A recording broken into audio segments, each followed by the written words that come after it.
تعالیٰ نے وہ رشتے جن سے نکاح حرام ہے نا، چوتھے پارے کے آخر میں ان رشتوں کو اللہ نے بیان کیا ہے.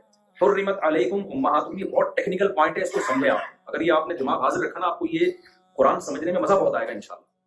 قرآن کہہ رہا ہے حرمت علیکم امہاتکم وبناتکم وعماتکم حرمت علیکم امہاتکم وبناتکم واخواتکم وعماتکم وخالاتکم وبنات الاخ وبنات الاخت وامہاتکم اللاتی ارضعنکم وامہات نسائکم وربائبکم اللاتی فی حجورکم من نسائکم اللاتی دخلتم بہن وحلائل ابنائکم الذین من اصلابکم ان تجمعوا بین الاختین الا ما قد سلف. قرآن کہہ رہے ہیں تم پر کون کون سی عورتیں ایسی ہیں جن سے نکاح حرام ہے. اس کو ایکسپلین کر رہا ہے قرآن ان آیتوں میں.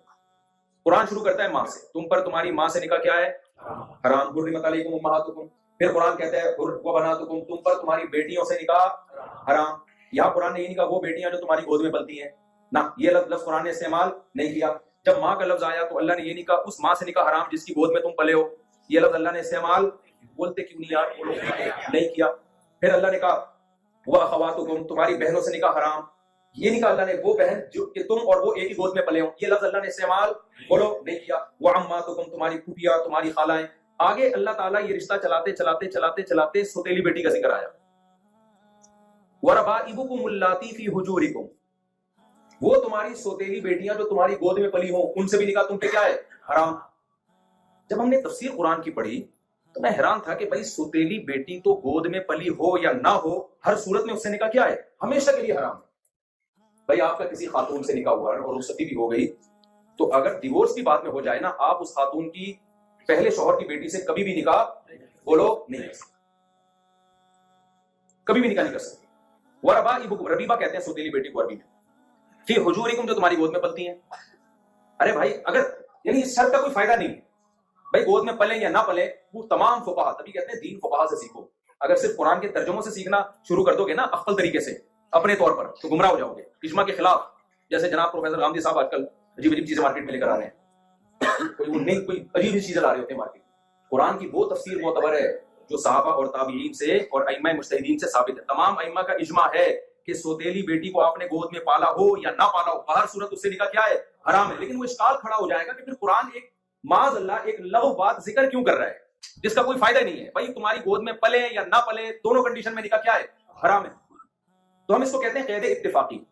قید اتفاقی بعض دفعہ قرآن ایسی شرطیں بیان کرتا ہے کہ سوسائٹی میں ایک چیز رائٹ ہوتی ہے تو قرآن اس کو ہائی لائٹ کر دیتا ہے. مقصد یہ نہیں ہوتا کہ یہ شرط اگر نہیں پائی جائے گی تو نہیں کرنا، مقصد یہ ہوتا ہے کہ یہ تو چونکہ نارملی ہوتا ہے اس لیے قرآن اس شرط کو ہائی لائٹ کر دیتا ہے. اس کی مثال ایسے ہے جیسے سورہ نور میں اللہ تعالیٰ نے فرمایا لا تکرہوا فتیاتکم علی البغاء ان اردنا تحصنا، اپنی باندیوں کو زنا پہ مجبور مت کرو اگر وہ بچنا چاہتی ہیں. توجہ ہے نا آپ لوگوں کی؟ تو کیا مطلب اگر بچنا نہیں چاہتی تو پھر مجبور کر سکتے ہیں؟ پھر بھی نہیں کر سکتے، چونکہ باندیاں بچنا چاہتی تھیں اس لیے قرآن نے کہا ہے. ورنہ اصل حکم یہ ہے کہ کسی بھی طرح سے باندی سے زنا کروانا جائز نہیں ہے. لیکن مسلم سوسائٹی میں مسلمان باندی کبھی بھی نہیں چاہے گی کہ زنا کرے، تو قرآن نے اس لیے شرط کا ذکر کر دیا کہ بھائی وہ تو چاہتی بھی نہیں ہے.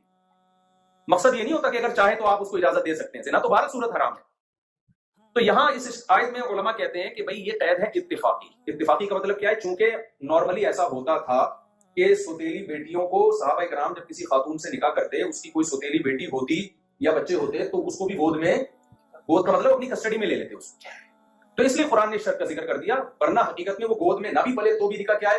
حرام. اس کا پر مجھے ایک اشکال ہوتا تھا کہ پھر تو یہ ہر لفظ ماں کے ساتھ بھی ایسا ہونا چاہیے.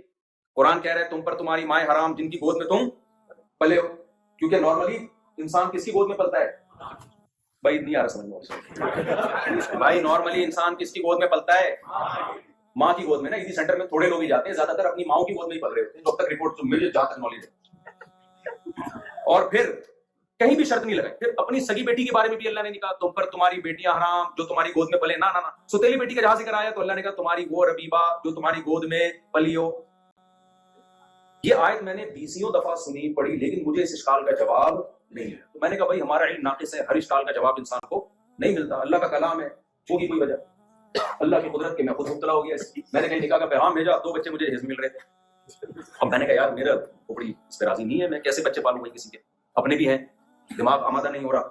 میں نے ایک مولانا صاحب ہمارے دوست ہیں، نام لینے میں کوئی حرج نہیں ہے، مفتی حسین خلیل صاحب میرے بڑے اچھے دوست ہیں، جامعۃ الرشید میں استاذ بھی. میں نے ان کے سامنے اپنی اس بات کو رکھا. میں نے کہا یار مجھے شریعت میں کہیں ترغیب ملے گی تو میں یہ کام کروں گا، ادروائز نہیں. انہوں نے کہا بھائی قرآن میں جو اللہ نے کہا ہے وَرَبَائِبُكُمُ اللَّاتِي فِي حُجُورِكُمْ، یہ جو قرآن میں اللہ نے کہا کہ وہ سوتیلی بیٹیاں جو تمہاری گود میں پلی ہیں، یہ قرآن اصل میں یہ بیان کر رہا ہے کہ اس زمانے میں صحابہ کا رواج یہ تھا کہ وہ ستیلی بیٹیوں کو گود میں پالتے تھے. تو اپنی ماؤں کی گود میں تو سبھی پلتے ہیں. اس رواج کو ہائی لائٹ کرنے کی ضرورت نہیں. یہ تو آسٹریلیا میں بھی ہوتا ہے, یہ تو غیر مسلم بھی کرتے ہیں. اس لیے اب ان کی بات کو نا ان نے تو صرف اشارہ کیا, میں سمجھ گیا. اب میں اپنے الفاظ میں اس کو ایکسپلین کر رہا ہوں. قرآن نے اس شرط کو رکھا, اس رواج کو یہاں ذکر کر دیا. اس میں واضح طور پہ پتہ چلتا ہے کہ اللہ میاں کو معلوم تھا کہ ایک زمانہ امت میں ایسا آئے گا کہ لوگ بیوہ عورت سے نکاح صرف اس لیے ریجیکٹ کریں گے کہ اس کے بچوں کو نہ پالنا پڑ جائے. تو اللہ نے اس جو صحابہ کی صفت تھی نا اس کو ہائی لائٹ کر دیا کہ تمہاری وہ سوتیلی بیٹیاں جن کو تم گود میں پالتے ہو, تاکہ جب یہ مسلمان آیت پڑھیں تو پتہ چلا اس زمانے میں صحابہ کرام سوتیلی بیٹیوں کو گود لے کے پالا کرتے تھے. تو جو صحابہ کو فالو کرتے ہیں ان کو اس کام سے شرم محسوس نہ ہو. نہیں آئی میرا خیال ہے بات. جب میں نے یہ آیت پڑھی ہے نا میں نے کہا پبلک کی ایسی کی, پبلک کی ایسی کی. لوگ مختلف نعرے ہوتے ہیں نا, آئے گا بھی آئے گا, کوئی نہ کوئی تو آئے گا. ہمارا بھی یہ نعرہ ہے. تو الحمدللہ میں نے نکاح کیا, اللہ نے مجھے اور بھی اولاد دی.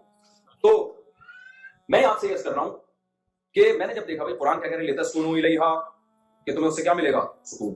تو ایک بیوی کو ٹینشن پہ لطیفے ہیں, بہت پریشانیاں. تو خود سوچو سوسائٹی کے حساب سے اگر آپ چلو گے تو میری 4 شادیاں اناؤنس ہو چکی ہیں.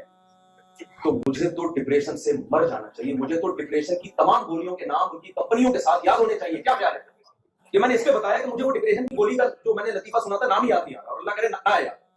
تو وہ کیا نام ہے, بلین 5 پتہ نہیں کیا ہے کہ حضرت حکیم صاحب نے کسی بیان میں ذکر کیا تھا بلین 5. تو فرمایا کرتے تھے جو دیکھتا ہے کسی کی وائف کو کھاتا ہے بلین 5 کو. اس کو ٹینشن ہوتی ہے, وہ ٹینشن کی گولیاں کھائے گا, وہ خودکشی کر کے مرے گا. تو کچھ ٹینشنیں واقعی ٹینشنیں ہیں. اب میں آپ کو ویسے جب یہ موضوع چل پڑا ہے تو ایکسپلین کر دوں. بھائی سوال پیدا ہوتا ہے, ذمہ داریاں تو نکاح میں بڑھتی ہیں, اولاد جب ہوتی ہے تو ذمہ داریاں بڑھتی ہیں, آزادیاں ختم ہوتی ہیں. کیا وجہ ہے کہ پھر بھی جن قوموں میں نکاح کا رواج کم ہے, نسل بڑھانے کا رواج کم ہے, ٹینشن فری ہو کے بھی خودکشیوں کا ریشو زیادہ, اور میرے جیسا بیوقوف آدمی آپ کے سامنے بیٹھا ہوا ہے, نہ کوئی میں بہت زیادہ دیندار آدمی ہوں, اور ٹینشن کی ساری چیزیں میں نے پالی ہوئی ہیں, پھر بھی میرا خیال ہے اب تک کی رپورٹ کے مطابق اللہ نے مجھے ٹینشن سے الحمدللہ وداؤٹ میڈیسن بچایا ہے. نظر بھی آ رہا ہوگا آپ کو, اللہ آئندہ بھی بچا کے رکھے, جیسا تم لوگ نظر لگا کے چلے جاؤ. اور میں کوئی دعویٰ نہیں کرتا کبھی زندگی میں ٹینشن نہیں ہوگی. بھائی ٹینشن ہے تو یعقوب علیہ السلام کو بھی ہوئی ہے, کیا خیال ہے, پیغمبروں کو بھی ہوئی ہے, تو مجھے بھی ہو سکتی ہے ان فیوچر, اللہ مجھے محفوظ رکھے. لیکن جس چیز کو آپ ٹینشن سمجھ رہے ہو اتنا تو ثابت ہو گیا نا کہ وہ ٹینشن نہیں